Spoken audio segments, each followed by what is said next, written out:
Olá, pessoal. Bom, certamente estamos vivendo um dos momentos de maiores incertezas. Um momento onde o que é dito hoje pode mudar amanhã. Um momento onde a gente vai aprendendo com o resto do mundo em questão de tratamentos e de medidas adequadas que funcionaram ou não funcionaram em outros países.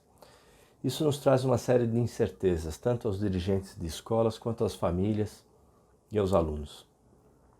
A necessidade de um cumprimento de calendário escolar, de conteúdo escolar, a preocupação com a saúde acima de tudo, que acho que é o que é mais importante nesse momento. E as incertezas e as dúvidas, o que fazer, como fazer e quando vai voltar, quando vamos retornar às atividades normais. Assisti ontem uma assembleia do Sindicato das Escolas de São Paulo, onde a ânsia das pessoas, antes mesmo do presidente do sindicato chegar nos tópicos da pauta da assembleia, as pessoas desesperadas perguntando: tem que ter férias a partir de 22 de março. Tem que ter férias, é o único jeito. Um desespero nesse sentido. Algumas, por quê? Não conseguiram ainda medir a contrapartida dada às famílias na forma de ensino à distância, de EAD, de atividades à distância. Outras porque têm o receio de como é que ficará o calendário letivo. Porque se antecipa as férias, depois julho não tem aula, como é que fica? Como é que vai... o funcionário afastado vale como férias, não vale como férias, ou é simplesmente uma licença remunerada, ou o salário normal e apenas um afastamento? Todas essas incertezas eu tenho acompanhado muito nos últimos 15 dias, porque em escola que eu dirijo eu tive que tomar uma série de decisões. Entendo que foram todas elas até o momento acertadas, bem adequadas. Obviamente, investimentos que vínhamos fazendo nos últimos anos facilitaram para a gente ter a plataforma de EAD. Então o que eu quero colocar aqui nesse momento é que nós temos duas situações. A questão trabalhista, do trabalho remoto, das férias coletivas, e a questão financeira e a questão da contrapartida do serviço contratado. Isso vem de encontro com uma série de situações. Então vou tentar colocar o que eu analisei desde então, para que vocês também cheguem às suas conclusões e façam os seus comentários do que vocês acham, se estamos na linha certa ou não. O que eu observei com colegas e pessoas que eu tenho contato fora da cidade de São Paulo é que eles não estão tão alarmados quanto quem está aqui na cidade de São Paulo vivencia. Principalmente no interior de São Paulo, as pessoas que eu conheço estão agindo ainda como se nada tivesse acontecido, fazendo as mesmas coisas, saindo de casa. A situação é traumática. Nós adotamos aquela recomendação do Estado de São Paulo, valendo nem tudo que o governador de São Paulo faz, que decreta para as escolas, vale para as escolas particulares. Alguns momentos é uma recomendação, outros momentos é uma determinação. Até o momento, na questão da educação, só vieram recomendações. E a maior parte das escolas aqui na cidade de São Paulo seguiu a orientação do Estado e também da Prefeitura de suspender a aula de uma maneira gradativa e a partir do dia 22/3 suspender as aulas.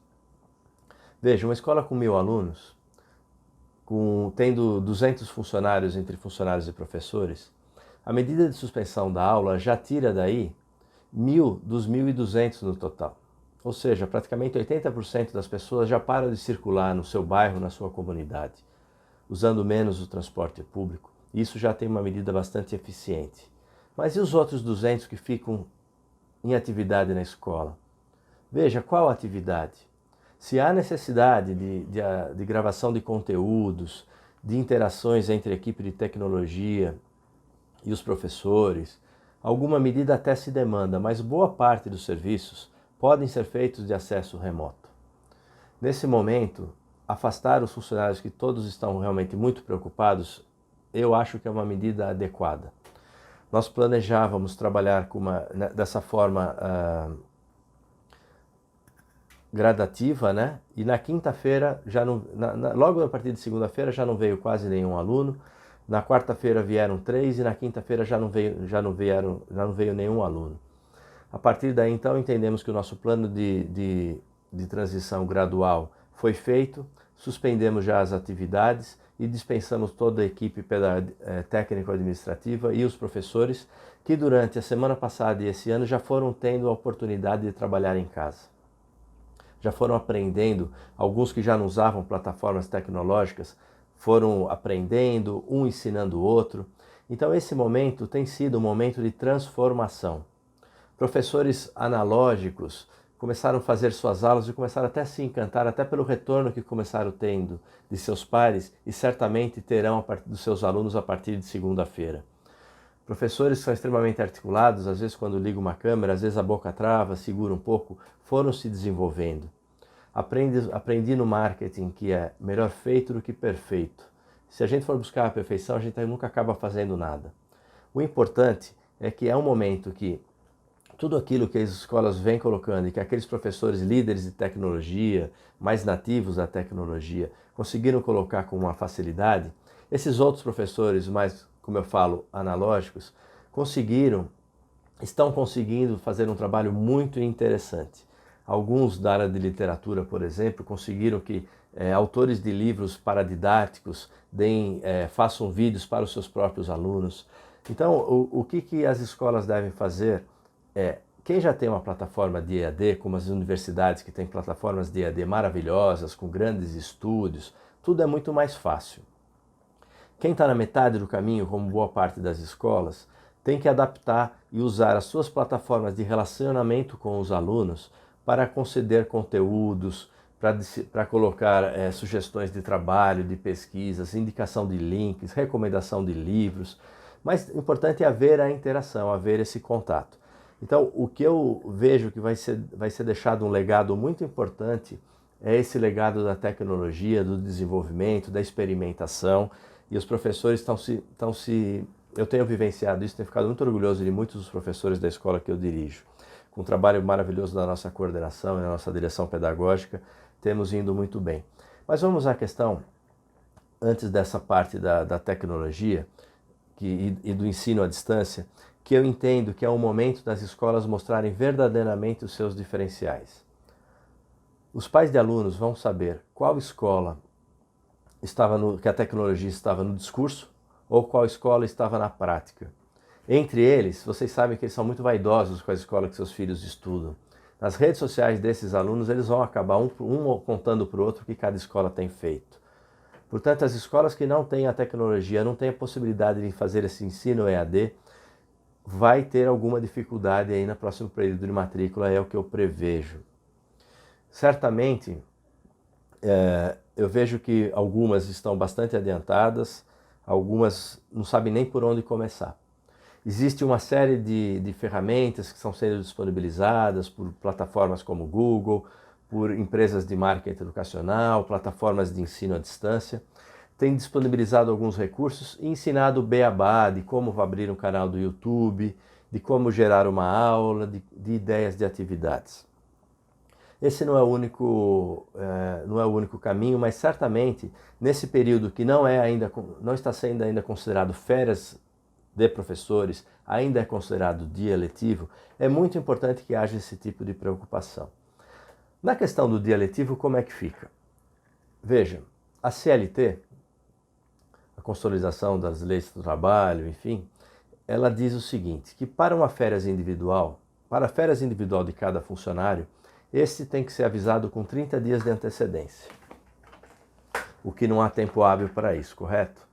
Apesar que a gente vive em estado de calamidade pública, quase um estado de sítio em algumas cidades, então acho que qualquer risco que os patrões, os empregadores tiverem lá no futuro com demandas trabalhistas, acho que será muito bem interpretado que foi o objetivo principal de promover a saúde dos seus colaboradores, dos seus professores e também dos seus alunos e de toda a comunidade. Então, a previsão, como eu disse, do individual ser de 30 dias de antecedência. Férias coletivas deverá ser comunicado o Ministério do Trabalho com 15 dias de antecedência e o sindicato respectivo, ou talvez fazer uma forma de uma convenção. O Sindicato das Escolas Particulares do Estado de São Paulo fez uma recomendação que nós estamos seguindo até o momento e tem sido bastante alinhado com o que a gente pensa, que esses períodos, esses primeiros dias de quem tem algum tipo de atividade, que ainda seja feito um trabalho à distância, que vamos mantendo atividades da escola, que vamos gerando conteúdo. Quem não tiver atividade, que seja verificada a possibilidade de compensação de horário, banco de horas, eventualmente até férias para esses funcionários. E a partir de 1/4 a 30/4, ser concedidas férias coletivas, que eu torço para que, acho muito boa, adequada, porque 15 dias, como era o desespero de boa parte dessas escolas, não resolve a situação. Nós não vamos sair dessa situação em apenas 15 dias. Senão seria muito fácil fecharmos tudo por 15 dias, o impacto econômico e pedagógico seria muito pequeno nesse sentido e isso tudo estaria resolvido. Na Itália, as aulas estão previstas para voltar só a partir de 1º de maio e olhe lá, considerando que eles começaram com a situação um pouco antes da gente, talvez a nossa nem a partir de maio possa retornar. Então, o que eu entendo é que é possível sim anteciparmos essas férias, é bem adequado anteciparmos as férias de julho para o mês de abril, temos tempos de fazer a comunicação, temos tempo de fazer uma série de coisas e é possível que em julho haja aula normal. Eu espero que os sindicatos, o Simpro, que tem sido, segundo algumas pessoas, não tive relacionamento direto com eles, mas de que estão sendo intransigentes, porque falam que não pode férias porque o Ministério do Trabalho está fechado e precisa ser comunicado com 15 dias de antecedência e que já está previsto aquilo em calendário escolar, portanto os professores já contam com esse período. Veja, não pode haver ninguém insensível nesse momento. Por isso eu espero que o Simpro, junto com o Ciesp, aqui no estado de São Paulo, estejam em conversa para que seja em comum acordo feito na forma de uma convenção coletiva de trabalho e que tudo isso seja adequado. O Ministério, nesse sentido, as escolas têm que ficar atentas às publicações dos seus conselhos estaduais de educação. A educação de nível superior ela é regida pelo MEC, INEP, todos aqueles órgãos federais que regulamentam o ensino superior. A educação básica, ela segue leis, a LDB, Lei de Diretrizes e Bases da Educação, de 96, e ela segue os pareceres, diretrizes, decretos dos Conselhos Estaduais de Educação. O Conselho Estadual de Educação, ontem ou antes de ontem, decretou algumas questões de readaptar calendário escolar. Que o calendário escolar, em vez de 200 dias letivos, na verdade o calendário escolar, vocês sabem que deve cumprir 200 dias letivos e um mínimo de 800 horas. Ou seja, para ter 200 dias letivos e cumprir uma matriz curricular, nenhuma escola tem apenas 800 horas. Com essa flexibilidade excepcional de que as escolas cumpram pelo menos 800 horas, isso dá a possibilidade de algumas escolas disponibilizarem um conteúdo um pouco menor do que o previsto, no meu ponto de vista, ou que haja necessidade de uma reposição menor de aulas, que poderia ser no período de julho, poderia ser em dezembro, quem sabe até no mês de janeiro. Então, aqui no estado de São Paulo, isso deu uma flexibilização.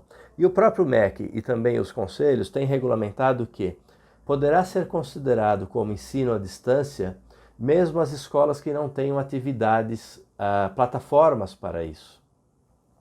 O que eu entendo é que qualquer tipo de atividade feita, como por exemplo, faça uma redação, pode ser estimada algumas questões dentro de um trabalho de grupo, acho que esse exemplo da redação não é muito bom, mas alguma atividade feita à distância, estimar que aquilo vale, por exemplo, como 50 minutos de uma aula. Que o conteúdo previsto dentro do conteúdo programático do resto do ano seja cumprido. Que os professores documentem que aquele conteúdo previsto para a semana que vem foi dado na forma da plataforma, na forma disso. Portanto, acho que a primeira dúvida dos professores, o que eu vou dar, não pode sair simplesmente dando o conteúdo aqui, ali e acolá. Deveria seguir o seu próprio conteúdo da própria semana para ficar justificado para os pais na outra demanda que virá. Eu não vou ainda entrar nessa questão dos pais, se querem pagar, se querem cancelar a matrícula, vou entrar no final desse vídeo. A outra questão é do trabalho remoto. Não, antes do trabalho remoto eu vou citar essa questão ainda do funcionário afastado no seu trabalho. A reforma trabalhista, ela permitiu com que o trabalho remoto não se distingue daquele dentro do estabelecimento, desde que mantidas as regulamentações da relação de emprego, da relação de trabalho. Ou seja, o horário não deve ser exagerado, deve haver a subordinação, tudo que é feito dentro de uma empresa poderá ser previsto na legislação de uma forma remota. A escola deveria dar todas as condições tecnológicas, assumir os custos desse trabalho, reembolsar custos que eventualmente ocorram nesse sentido. Deve ter um acordo no contrato de trabalho, estar previsto o trabalho à distância. Tem uma série de procedimentos para regulamentar esse trabalho à distância, que não há tempo de toda escola sair distribuindo notebook para quem vai trabalhar em casa, estrutura de câmera. Nesse momento, o importante é ter o trabalho remoto, que a reforma trabalhista permitiu isso de alguma forma. Vai ser mais um desenvolvimento da equipe, uma forma de trabalhar mais otimizada, um trabalho colaborativo usando plataformas como o Google Docs, que você pode fazer um trabalho em conjunto, grupos de Google Meet, tem uma série de ferramentas que podem ser usadas e que no futuro, como disse do legado, haverá o legado também do trabalho remoto de algumas funções da escola que são possíveis. É óbvio que faxineiro, manutenção, essas coisas não dá para se falar muita coisa em trabalho remoto. Apesar que, por exemplo, manutenção tem orçamentos, tem contratações, tem uma série de coisas que poderão ser feitos, treinamentos, enfim. Nesse caso, não tem por que a escola ficar com equipe pedagógica, até porque o atendimento ao público deve ser evitado, devem ser disponibilizados canais de atendimento. Eu acho que, por exemplo, na escola que eu trabalho, nós distribuímos celulares de alguns departamentos importantes, celulares da escola, para que sejam feito o trabalho, disponibilizamos e-mail, uso de aplicativos como aplicativos de comunicação que nós já temos, que funciona muito bem. Então, as escolas devem, se não é férias, devem trabalhar com acesso remoto. E esse acesso remoto deve ser feito por toda a equipe, para quem pode trabalhar, porque não está nesse momento ainda sendo considerado férias. Na minha opinião, férias individual deve ser considerada para funcionários que não tenham nenhuma função nesse momento de trabalho à distância. De repente, todos aqueles que não têm o que fazer à distância. O que um dentista, por exemplo, vai fazer à distância? Não tem muito segredo, é um exemplo, né? Então, e de outra forma, da mesma forma a CLT, como eu disse, eu torço para que os dois sindicatos estejam aí em comum acordo, os três, na verdade, porque tem também o sindicato de auxiliares de administração escolar. Torço para que eles estejam em conjunto, para fazer uma convenção e prever essas férias coletivas, seja a antecipação da de julho, seja que forma for. Agora que os conselhos estaduais já estão se pronunciando referente ao que eles exigem de conteúdo, fica um pouco mais fácil de tomar algumas decisões. Mas, se por acaso, Simpro, bater no pé, não quero, não abro mão, férias tem que ser em julho, a convenção coletiva, no seu artigo, a CLT, na verdade, no seu artigo 133, ela prevê que a instituição pode dar férias, quem tenha férias, licença remunerada de mais de 30 dias, perde direito às férias. Não perde direito a 1/3 adicional, mas perde direito aos 30 dias de férias, ou seja, a licença remuneração tem o mesmo efeito das férias. Para esse sentido, não há necessidade, pelo que eu entendi no parágrafo 2 do artigo 133, não há necessidade de comunicar Ministério do Trabalho ou sindicato. Se for a terceiro item do artigo 133, aí sim, aí deveria ser comunicado o sindicato e o Ministério do Trabalho com antecedência de 15 dias. Portanto, eu acho que há bastante flexibilidade e isso é um argumento muito forte dos sindicatos das escolas. Veja, nós queremos o bem de todos, nós não queremos o bem das escolas. As escolas estão sendo prejudicadas, suas famílias vão perder rendimentos, vai ter uma dificuldade muito grande nesse sentido. O que a gente simplesmente quer é uma relação adequada de trabalho para que a gente não tenha e consiga cumprir o calendário adaptado que foi solicitado pelas deliberações aí do Conselho Estadual de São Paulo, que esse calendário possa ser cumprido, que provavelmente deverá pegar os dias de julho, se graças a Deus, se tomara, a gente estiver livre dessa pandemia. Então, em relação às escolas, eu tenho um blog, é um blog pessoal que eu ajudo o estudante na árdua tarefa de conseguir conciliar os seus estudos com a dificuldade de pagar pelas mensalidades escolares.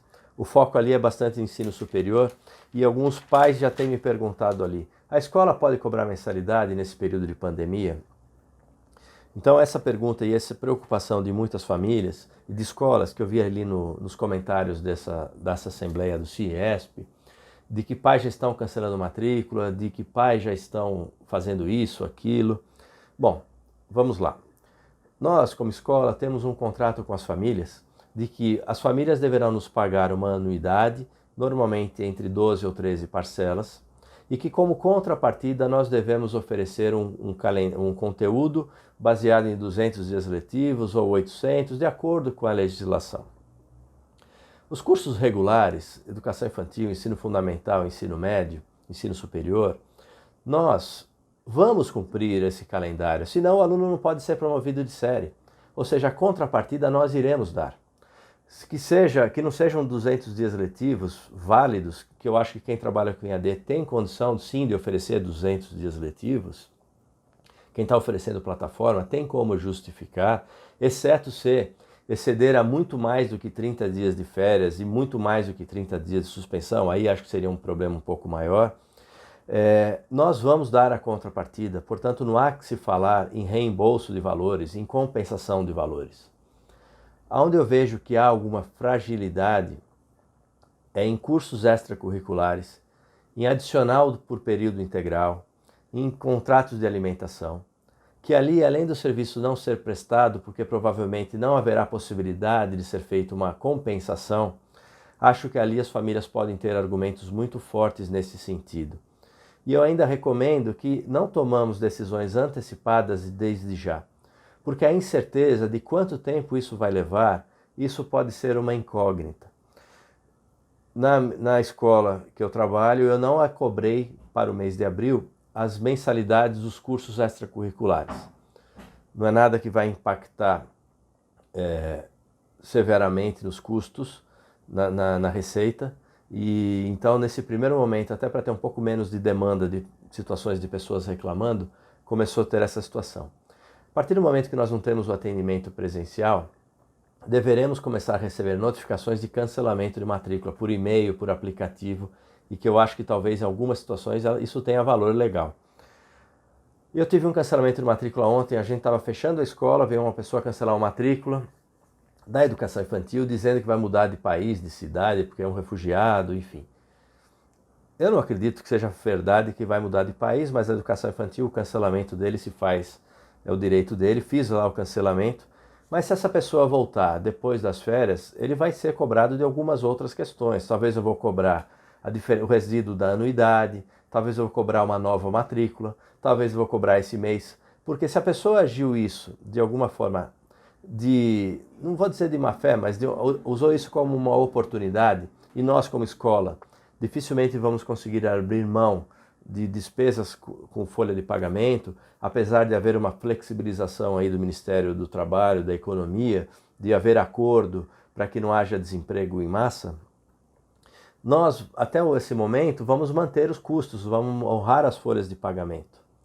E nesse sentido, por isso que eu falo, não vou tomar nenhuma medida antecipada. Quem vier com cancelamento de matrícula é uma coisa, ou transferência é outra, para qual que ele vai se transferir. A gente tem que ficar atento com essas questões de oportunidade, esperar a poeira baixar, saber o que vai acontecer e tomar decisões lá na frente.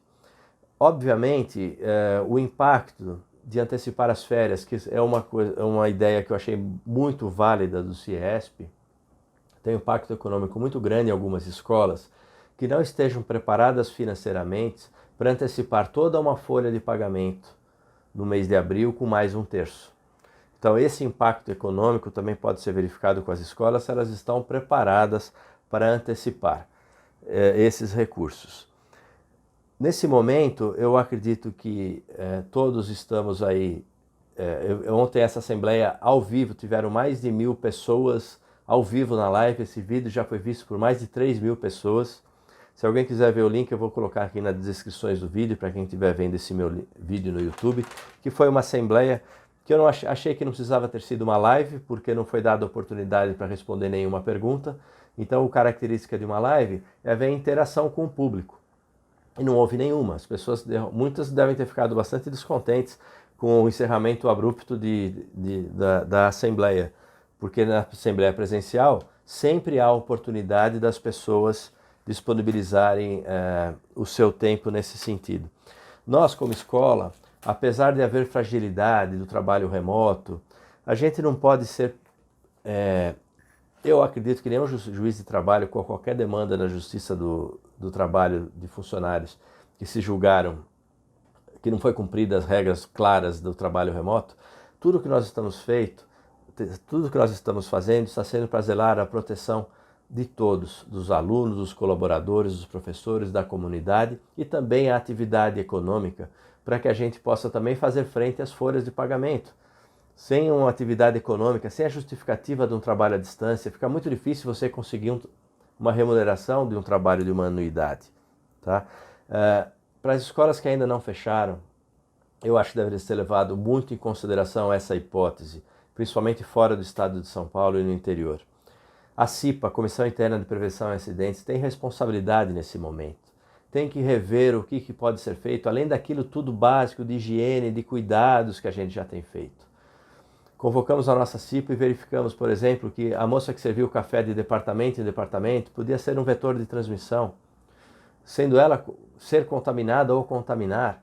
Então, quer dizer, tomamos providências com o cafezinho, tomamos providência com as catracas, os alunos não precisarem, ou dos próprios funcionários, já não tinha mais alunos nesse momento, dos próprios funcionários digitarem, não precisarem usar a catraca, deixamos a catraca liberada, o cartão de ponto, o álcool gel deixar bem ao lado da onde eles colocavam a digital deles, o elevador não ser utilizado, enfim, para quem ainda não fechou e está levando ainda em consideração, certamente está antecipando também regra. Brasília foi quem saiu na frente nesse sentido, de decretar aí por 5 dias a suspensão total das aulas, mas eu acho que o que está sendo usado aqui em São Paulo, que foi onde começou, chegou essa pandemia, onde estão a situação do transporte público e de longas horas, ele é muito grave nessa situação de infecções.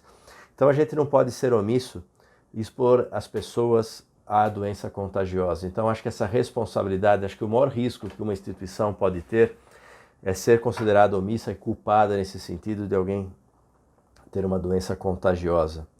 A evolução e o aprendizado do Estado com a Covid-19 é dinâmica. Então tudo isso pode mudar. Todo dia a gente está vendo o prefeito ou o governador falando e tomando providências novas com novos setores.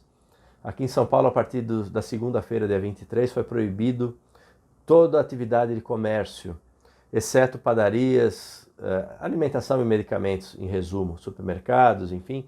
Isso se confundiu também com escolas. Na verdade, até o momento, escolas ainda podem trabalhar.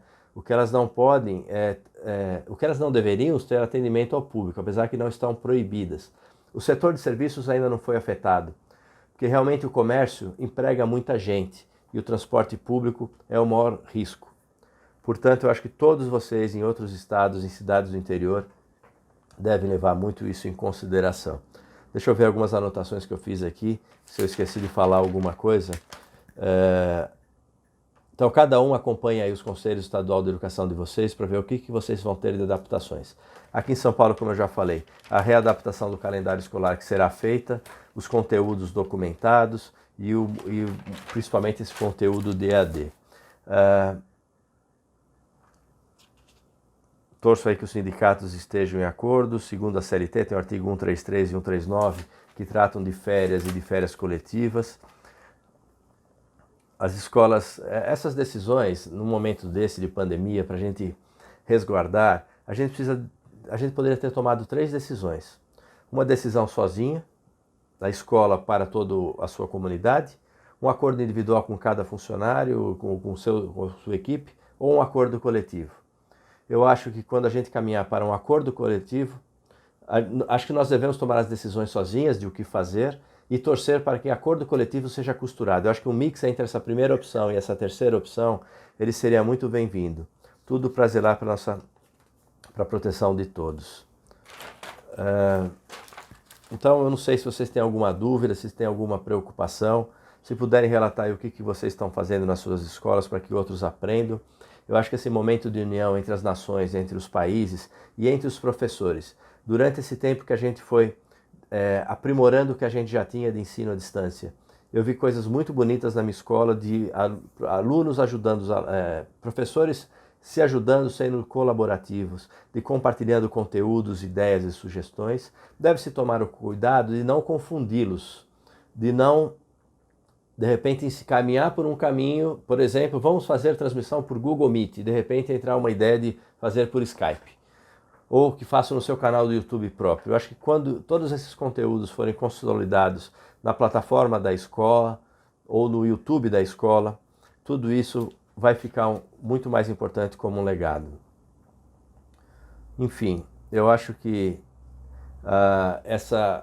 esse conceito do EAD, do ensino à distância, esse aprendizado vai ser muito importante. Prevejo que poderá dificultar um pouco as instituições de ensino superior que tenham muito forte o ensino presencial, porque eu acredito que alguns alunos, a gente já está testemunhando isso, vão acabar gostando do ensino à distância, de fazer o estudo no seu tempo. Óbvio que tem que haver muita disciplina nesse sentido. Alguma recomendação para os alunos de como fazer isso, de usar, se for usar o celular, desligar o modo avião, desligar as redes sociais, quer dizer, ligar o modo avião, redes sociais. Todo esse aprendizado poderá fazer com que o ensino à distância tenha maior peso. E no caso da educação básica, o ensino médio, onde já é previsto que 20% seja no ensino AD, pode ser uma excelente oportunidade para os currículos dos eixos tecnológicos, dos eixos formativos, nós criarmos matérias optativas à distância. Acho que isso tornará viável, tornará até um currículo bem mais interessante. Bom, eu não sei se vocês ficaram com dúvidas, se eu sanei algumas dúvidas ou se eu deixei mais dúvidas para vocês. Eu sou Ivan Trigueirinho, da Pontuária Educacional, agência especializada em gestão e marketing de instituições de ensino. Sigam o meu canal, acompanhem as notícias, eu falo vários assuntos ali relevantes sobre inadimplência. Outro assunto agora, essa semana, a taxa Selic caiu ainda mais, eu quero ver quais são os descontos que vocês vão oferecer. E vamos ver como que nós vamos fazer frente ao segundo semestre. As famílias serão impactadas muito fortemente economicamente. Veja, donos de estacionamento, donos de lanchonete, de pequenos comércios, prestação de serviços, ensino de línguas, escolas de balé, todas vão ser muito afetadas e são isso, com esses recursos que eles pagam as nossas mensalidades escolares. Ao mesmo tempo, como escola, nós temos uma pressão de custos muito grande e já praticamos a mensalidade muito, vocês sabem que é muito justa a margem. Então, vai ser um grande desafio. Vai ser um grande desafio. A clientela, ela está muito atenta de verificar como que a escola se toma à frente nesse sentido. A escola que é a última, ela não pode ser precipitada para se comunicar, mas se ela é a última a se pronunciar, isso também não é muito bom. É uma questão, a questão do institucional pode ser uma oportunidade de escolas mostrarem que elas são melhores do que talvez o mercado como um todo imaginava, e outras que têm um glamour, um conceito bacana, poderá os pais verificarem que não estão tão adequadas às modernidades tecnológicas como talvez eles pensavam. Tá bom? Qualquer dúvida, anota nos comentários, meu e-mail segue aqui no link, eu estou à disposição. Um abraço e que todos superemos isso daí com o menor impacto possível.